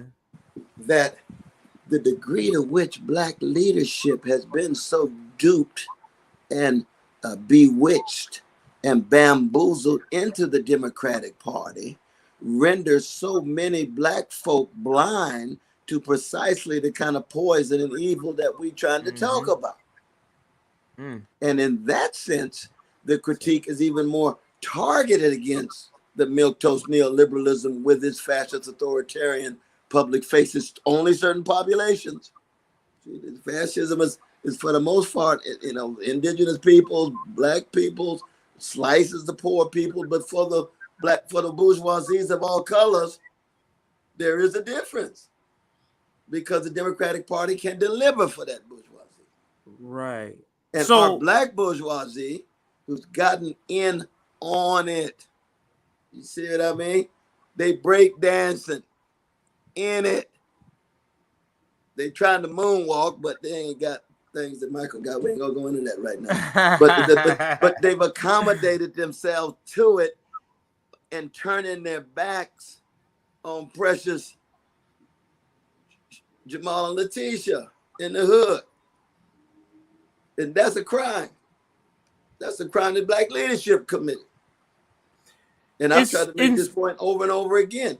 If the daughters and sons of the middle-class Black leadership were living the same lives and going to jail with the same intensity and being policed in the same vicious way as the Black poor, we'd have a different kind of politics in America. That's where the class issue kicks in so strong. That's what Malcolm was trying to tell us.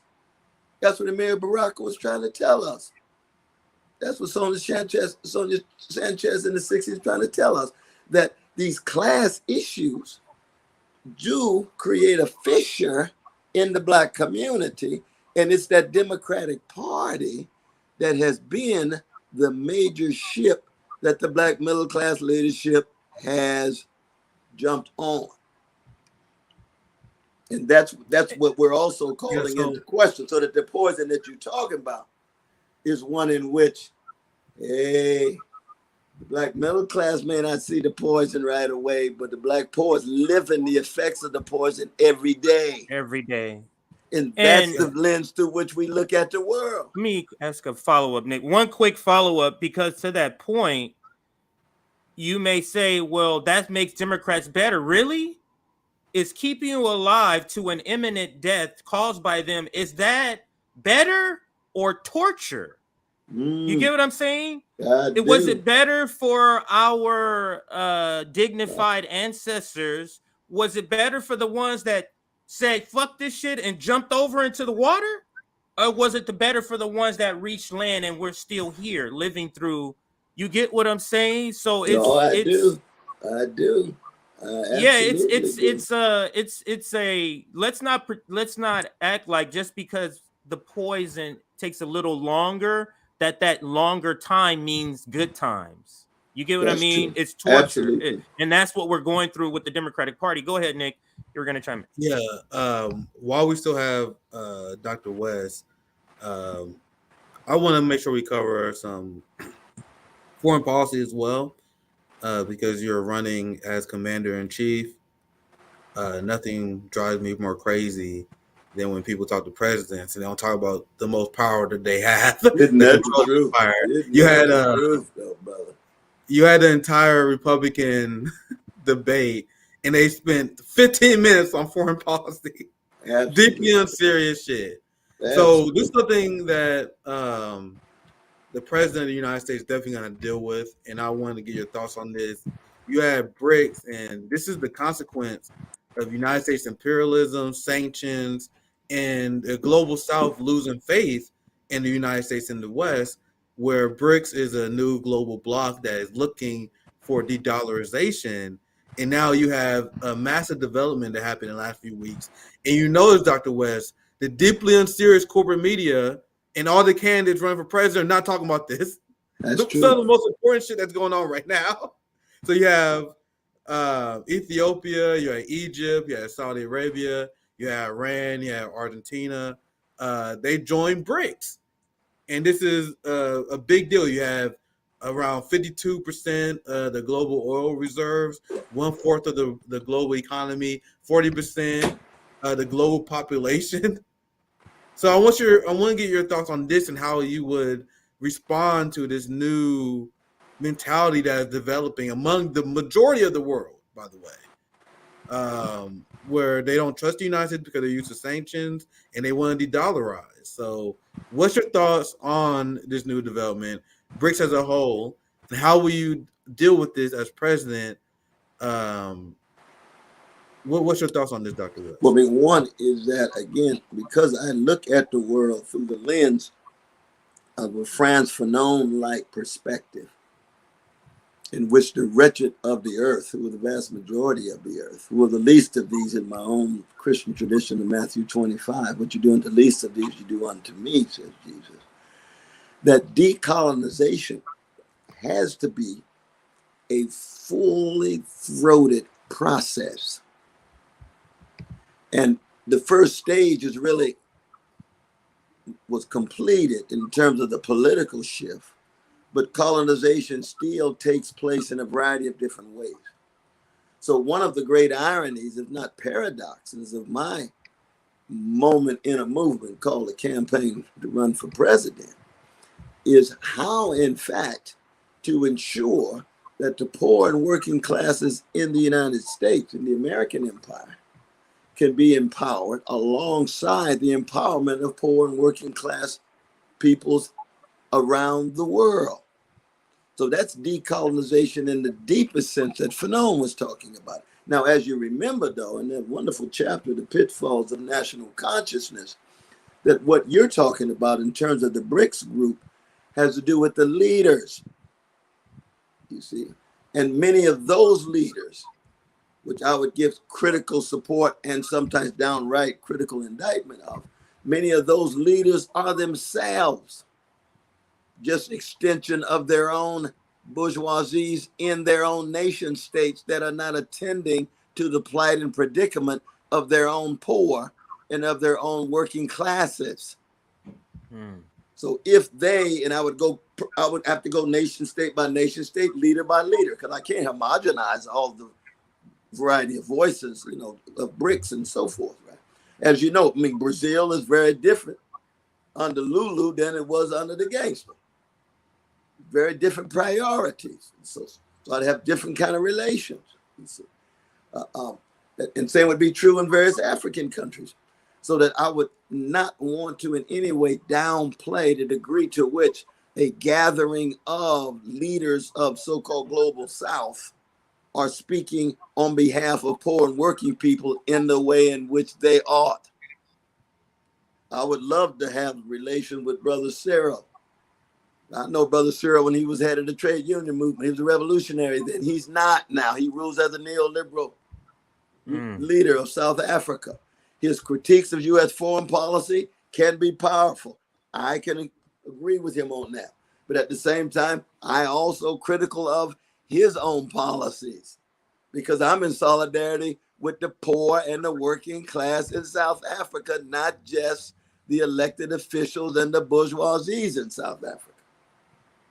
And so you can see how it gets complicated in terms of talking about the ways in which the BRIC nations that I would want to critically support to the degree to which they are promoting full-scale decolonization that makes sure they are empowering their own poor and their own working class. Now, they can come back to me and say, oh, Brother West, you meddling in our affairs. And I say, you don't say. I'm committed to poor and working people everywhere. Not just New York, but Lagos. Not just Los Angeles, New Delhi. Not just Dallas, Buenos Aires. So I think that we'd have fascinating coming togethers because they would say, oh, wow, we for the first time in the history of America have an anti-imperialist leader who wants America to be a nation among nations rather than an empire that other nations have to submit to. That's a whole different framework.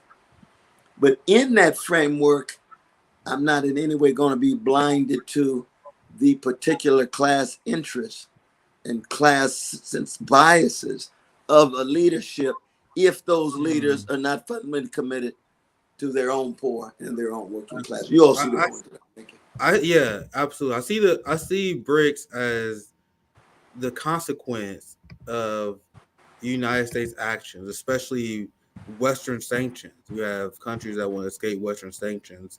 Lula in Brazil, his language is not as strong regarding BRICS compared to Putin and Xi Jinping, because Putin and Xi Jinping wants to pull people away from American influence and start de-dollarization because they want to weaken the influence of U.S. sanctions. Having a strong BRICS will undermine U.S. sanctions. And we all know U.S. sanctions have been one of the most destructive tools of the U.S. empire in modern times. Here Lula saying and calling out the IMF for destroying Argentina's economy with debt. And that's why as anti-imperialists, BRICS offer a great solution for people because, yes, we have bourgeoisies in these countries that may not have the best interests of workers at heart. But when you look at IMF and Western economic institutions, they create a situation where the workers and the peasants of these countries always lose. And we want at least these countries to have the sovereignty. But just for the sake of time, I actually got to be more rapid fire on these because I know you. Right. But let me just say this, brother, that when I talk about dismantling the American empire, I'm talking about this. When I talk about dismantling the American empire, I'm talking about dismantling all of the instrumental absolutely forms of that empire operating. You see, so I mean, IRF has a long history of choking nations with debt, right? It's been a fundamental arm of the American empire. NATO in its own distinctive ways too. These are the very things that are being called into question when you're talking about an anti-imperial president. But I mean, that's just a beginning, but I just want to make that point, though, man. Yeah, well, so I'm actually going to be a little bit rapid fire just for a second time. Sure. So there's a few other questions I want to ask you about. One of the most chilling things I've seen in coming from Western media, especially the Republican debate, because I mentioned how the Republican debate, out of 2 hours, they spent 15 minutes talking about foreign policy, very deeply unserious nonsense. But among the foreign policy they did cover was extensive warmongering and saber rattling against China. And one of the new things they're manufacturing is China's aggressive behavior in the South China Sea. The United States is upset because China does not take too kindly to the United States having ships that sail through the Taiwan Strait. So the China, like any other country, imposing their own sovereignty is somehow an aggressive offense. And this is one of many ways they're using to escalate against China. Absolutely. Taiwan is another one. For some reason, China is now allowed to impose a sovereignty on territory that they own and have owned for centuries, way longer than the United States owned Hawaii, for example. So anyway, I'm being long-winded here. I was going to ask about your thoughts in general about this warmongering rhetoric regarding China. Do you agree with it? What's your thoughts on it? How will you react to the emerging economies of China? Welcome, JB. I'll pass to you here soon. I want you to at least ask Dr. West one question. I take very seriously what the great Du Bois meant when he said, as he was leaving the United Nations in San Francisco in June of 1945, he said, I think World War III will be the United States suppressing Asia and imposing a stranglehold on Russia. Now, wow. Of course, that's a huge leap, but Du Bois saw that. He wrote that in the Chicago Defender in June of 1945, meaning what? That he could see the shaping with the Soviet Empire emerging in 45, the American Empire emerging in 45, and if the Chinese Revolution would be successful, the ways in which America would attempt to dominate the world. Ironically, Hitler trying to dominate the world with all of his gangster ideology and practice, right? Here now, the American empire wanting to dominate the world with its democratic ideology, but with its practice on the ground of barbaric expansion and provocation. China has no history of imperial expansion by means of territorial conquest. It has internal Chinese empire with its boundaries, yes, but not other nations. Japan, of course, has a long history of imperial expansion, Manchuria, Korea, and so forth and so on. So that the sense of China and Russia being the objects of the Washington elite when it comes to military maneuvers and foreign policies is very dangerous. Yes.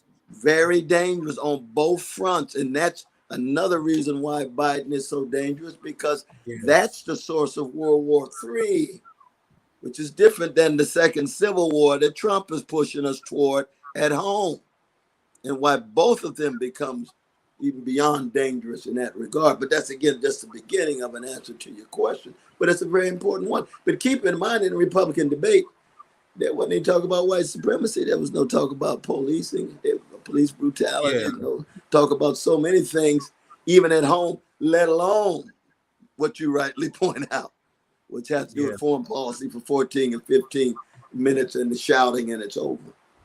I have one more quick rapid fire question, and then I want to pass it to JB. Welcome, my brother. Because I think I got another thing at 1:30 though, y'all. We are doing. Oh yeah, he got to get out of here. He got to Okay, get out of okay. here soon. But no, but go.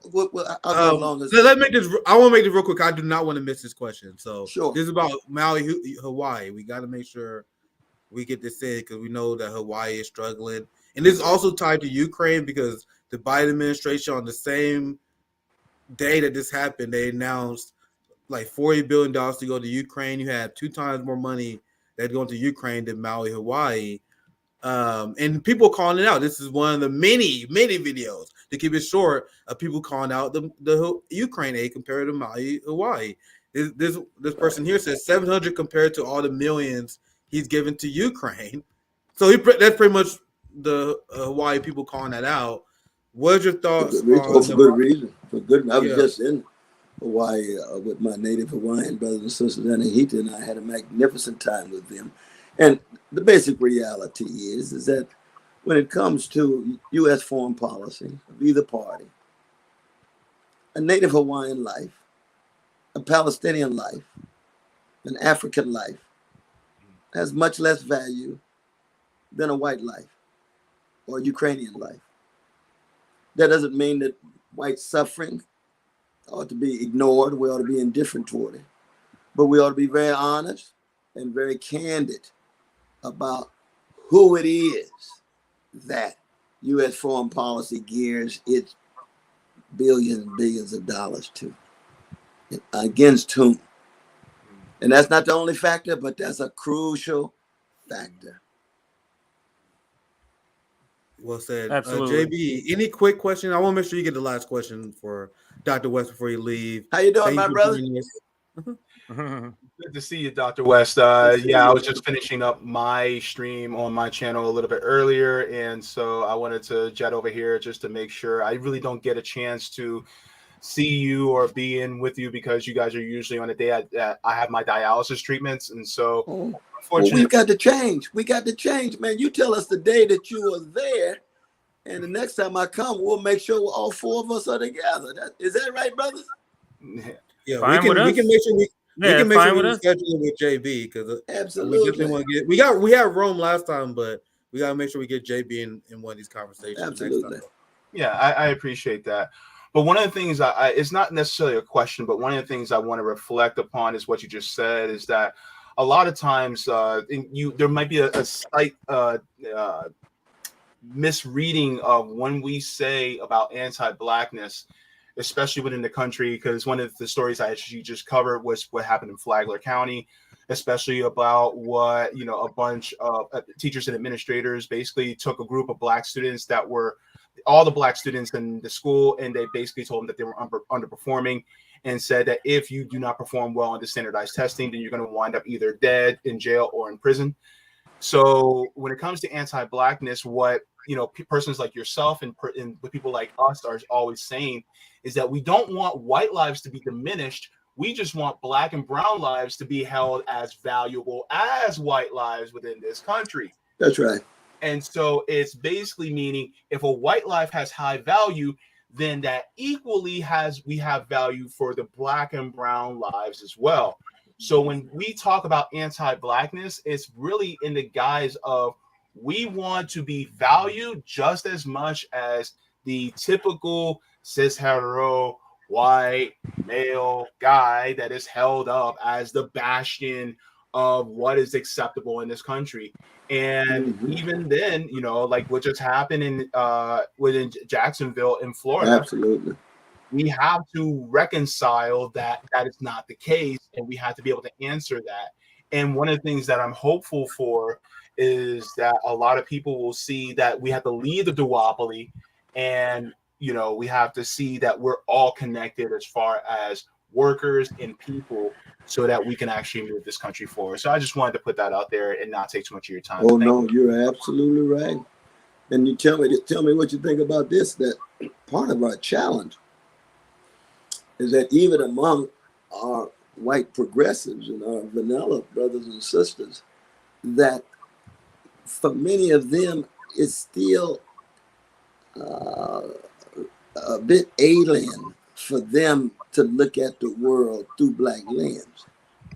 Oh, of course. You see what I mean? So even when you talk about the left or even the revolution and so forth, that see white supremacy cuts so deep in the culture that even among the white comrades, they had to be reminded over and over again how they have been shaped. And this is not finger calling. This is not name pointing. This is just a matter of acknowledging that, and then being able to take seriously Black leadership, Black perspectives, Black visions. Not because we have a monopoly on the truth, but because we tend to see things and we see suffering that too many of our vanilla brothers and sisters might take a glance at. Yeah. But we got to live it. You see what I mean? But that's a larger issue. I got to run, y'all. Got this other thing. My voice is leaving. I got to get a little tea from Anahita. But you all keep holding up the blood-stained banner. Absolutely. And you all definitely. We're going to get a day where our brother can make sure he coming. And God bless you with this dialysis. I didn't know you own that, man. God be with you, though, brother. Because you look strong as ever. I can tell you that right now. Fake it till you make it, right, Dr. West? No, you ain't faking it. You ain't faking it, brother. You the real thing, just like these two other brothers. Ain't no doubt about that. Yeah. All right, y'all. Take it. All right. All right, thank you, Dr. West. Thank you for joining. We'll put you in the Yeah. back, sir. Thank you. Yeah, so I can go read ahead. Thoughts? Yeah, I'm gonna read super chats, and I have to dip personally. I don't know if you have any other stories, CJ, but I'll read some super chats and I'll pass it to you if you do. So I'll start from the top here. Anyway, shout out to Leanne for being a new member. Thank you for the 999 NK. You can't help but get a smile on your face talking to Dr. West. This man is electrifyingly positive. Thank you for the super chat, NK. Absolutely. This in that conversation and Dr. West's energy, even his church style, right? This is why Democrats are afraid of him, because he has a style that will attract a lot of Black people just by the way he talks. Like, and CJ may and JB may understand what I mean. Like his way of communicating, the soul, the jazz references, all this stuff will bring people who are not otherwise political interested into this movement, which is why Dr. West is a great guy to have as a leader of a third party. Someone who's not super famous, but someone who's definitely well known and respected among the Black community for the way he communicates. But anyway, thank you for the $10 cup of joy. Please ask Dr. West why he has yet to schedule an interview with Breaking Points. I think I know why. I think they're being funny. Yeah, I think he's being funny. Yeah. That's true. I guess he hasn't done an interview on Breaking Points. Crystal probably busy booking the next Marianne Williamson softball. But I have no interest in seeing that. But yeah, go ahead. Because their audience will gravitate from Marianne Williamson, who they've been pushing, to Dr. Cornel West. So, because that's a good question that she had RFK on. She's had Marianne Williamson on, I think 2 or 3 times. So what's wrong with Cornel has Dr. West been on the Hill as well? Has he been on the Hill? Yeah, he was on the Hill this morning. Yeah, I saw him. Really? Yeah, remember I referenced he couldn't find his glasses for that interview. Oh, so okay, I had okay, never yeah, seen him. Yeah. So he was on there this morning. Yeah, so he's been on Thanks for there. He's been on just about everywhere. Yeah, thanks for the $10, Dominic. It's great when Dr. West focuses on the failures of both parties. Maybe Dr. West could help educate Americans on what Sheldon S. Wolin called inverted totalitarianism, corporate takeover. Well said. Thank you for the 499, Jess. Yes. For those new to Dr. West as a candidate, can you please help steer to succinct convo on policy and strategy for 600 plus watching? Thanks, solidarity. That's why I want to make sure I at least get the foreign policy conversation in there. Definitely super important. It's super weird when people talk to presidents without even mentioning like China, for example, like super important stuff. Thanks for $10, Solomon Mendez. TK Dr. Cornel West, Viva Logistics. Yeah, thanks for $10. My friend, last one. I see here, thank for the $5 name, my taco. If the Dems sold you for a quarter, but the Republicans would have sold you for a nickel, was that any better for you? Thank for the $5. Name my taco. That's all I have for today. I gotta get out. CJ, anything else you have? Anything else No, you I'm want gonna to? be getting out of here too. Pick up my daughters Yeah. and stuff. They started school, so schedule for next week, Nick, slightly different for Nick and CJ. It might be slight, but we'll Yeah. talk offline. Yeah. They just Yeah. started school today and tomorrow, so I gotta go. Or last week, my other daughter, and today my other daughter. So Yeah. What's that? Yeah. Do you have But Jay- exit? JB, any last thoughts? Any words you want to add before we wrap up? I'll pass. Well, it no, to you. I just wanted to talk about what was on my channel earlier today. I talked about, like what I said to Dr. West, about Black students in Flagler County, Florida, being singled out for standardized testing. There was also another story about New York, where the apartments are basically being held hostage by landlords, and you know how we feel about landlords. So they were being held hostage in New York who rent controlled apartments. And so we talked about why that is happening and what the rent control law basically was, and how they are basically making it so that the housing costs are actually skyrocketing in New York City. And then I talked about, as we just had Cornel West on, I talked about how Bernie really has abandoned us as a movement and is also going after Cornel West. And there was a question that was asked by Chuck Todd of Bernie was, are you trying to dissuade Dr. Cornel West from running? And Bernie never answered the question. And so that just tells me everything I need to know about Bernie Sanders. And so I also wrote an article on Substack regarding Bernie Sanders and his sheep herding into the Democratic Party. So if you guys would like to check that out, you guys can go to my Substack. But yeah, that's what I talked about on my show today. Yeah, that's interesting. We gotta get out here. Yeah, I'm here. I just had to turn off my camera. I'm still here, so yeah. Do you have an exit video, CJ? I don't know if you have anything. Yeah, I can play some. Yeah. So if you guys want to, I'll let you send this now. I'll see you guys. I'll go ahead and play some. Sure. Let's go to this one. Take care. All everybody. right. So let's pick this outro video. And make sure you hit that like button on your way out. Thank you for watching today's little bit of a different stream, having Cornel West on, and we started about an hour, maybe a little bit more than an hour before our normal time. But here's a good clip. Bernie and the squad abandoned. I just find it funny that people who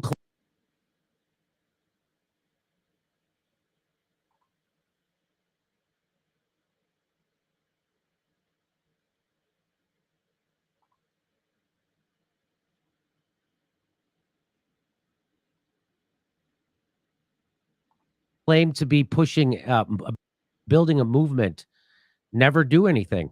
They never have a movement. They never do a direct action. They never ask people to they never demand anything of politicians. That I'm talking about the Young Turks. I'm talking about Jake Uger and Anna Kasparian, who bullshit and say that we're building a movement. We build a movement based on union busting, imperialism, McCarthy smearing, and shitting on healthcare activists. Is that your fucking movement? So here's what happened this weekend. Medicare for All advocates take to the streets of over 50 U.S. cities. Wow. Now, that's called grassroots organizing.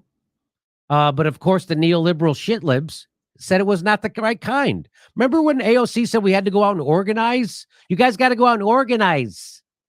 That's what they're doing. That's what this is. Remember when she said the Democratic Party doesn't do anything unless it's forced? Remember that? Yes.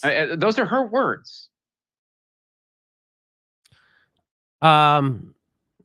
How can we have life, liberty, and the pursuit of happiness when we live in constant fear of illness, bankruptcy, and homelessness because of the outrageous for-profit healthcare system? This is an article in Common Dreams by Jessica Corbett. Just days before the 56th anniversary of Medicare being signed into law, Medicare for old people, for senior citizens, put it that way, Advocates for a universal public health insurance program in the United States to replace the private for-profit system held marches in more than 50 cities across the country on Saturday. The day of action was organized by a coalition of over 100 groups, from Mainers for Accountable Leadership, the Chicago Teachers Union, Sunrise Movement Seattle, to various arms of Democratic Socialists of America, Physicians for a National Health Program, the PNHP, and Our Revolution. So fractions of all those groups came together. Our movement was founded from a place of compassion and love, the coalition's website explains. We came together out of frustration with the lack of action from the powers that be. Many of us have our own personal stories as to why we are in this fight. It is a basic freedom. How can we have life, liberty, and the pursuit of happiness when we live in constant fear of illness, bankruptcy, or homelessness because of the outrageous for-profit healthcare system? In cities nationwide, including Atlanta, Austin, Chicago, Detroit, Honolulu, Kansas City, Las Vegas, Los Angeles, Louisville, Nashville, New York, Orlando, Philadelphia, Phoenix, Salt Lake City, San Francisco, Seattle, Tampa, and Washington, D.C., Medicare for All supporters carried signs and chanted slogans directed at federal lawmakers. The coalition has three key demands for the United States government. One, pass, improved, and expanded Medicare for All immediately. Two, recognize healthcare as a human right for all people.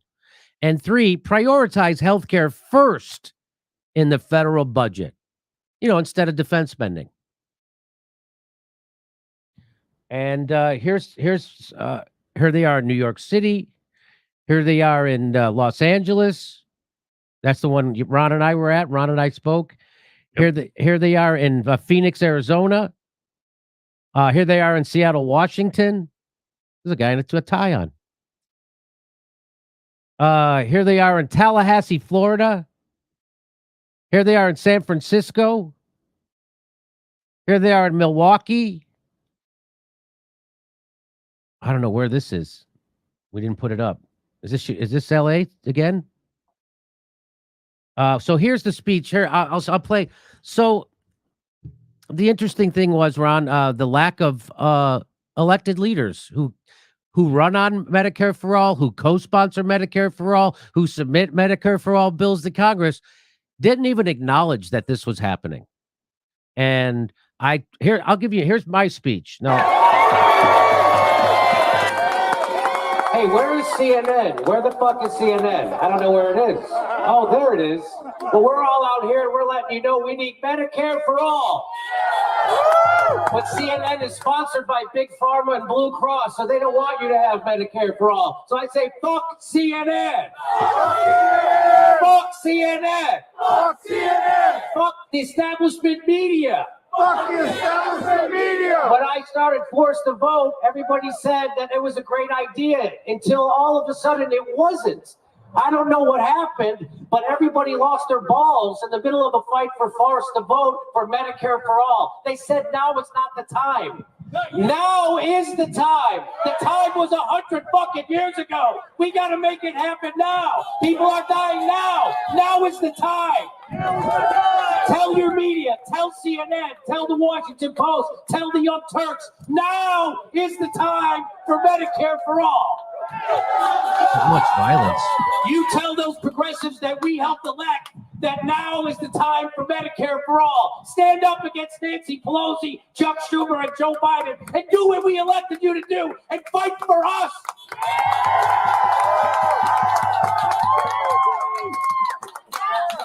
Any politician who is not right now fighting for Medicare for All is complicit in murder of the American people. A third of all COVID deaths can be attributed to a lack of Medicare for All. I thought it was only Trump who didn't give a shit about Americans dying from COVID. Turns out Joe Biden and the Democrats don't give a shit about it either. Because if they did, they'd give us Medicare for All and 100,000 more people would be alive right now. But they don't give a shit about it and they don't give a shit about you. So what we have to do is make CNN uncomfortable. We have to make the Squad uncomfortable. We have to make Bernie Sanders uncomfortable. Where is he? Where's Bernie saying, hey, Bernie, where's your movement? Where is your movement, Bernie? I'll tell you where it is. It's in the streets of America today, fighting for Medicare for all, while you're taking fucking orders from Joe Biden. Fuck Joe Biden and fuck Bernie when he worked from. Where are you, Bernie? Your movement's right here. Get out here. Where are you, AOC? The movement is in the street. Where are you? Are you taking another picture with Mama Bear for Vanity Fair? Are you guys out shopping for refrigerators? Right now, Joe Biden, instead of giving us health care, is bombing the poorest people on earth in Africa. That guy loves bombing so much you think it was a little girl's hair.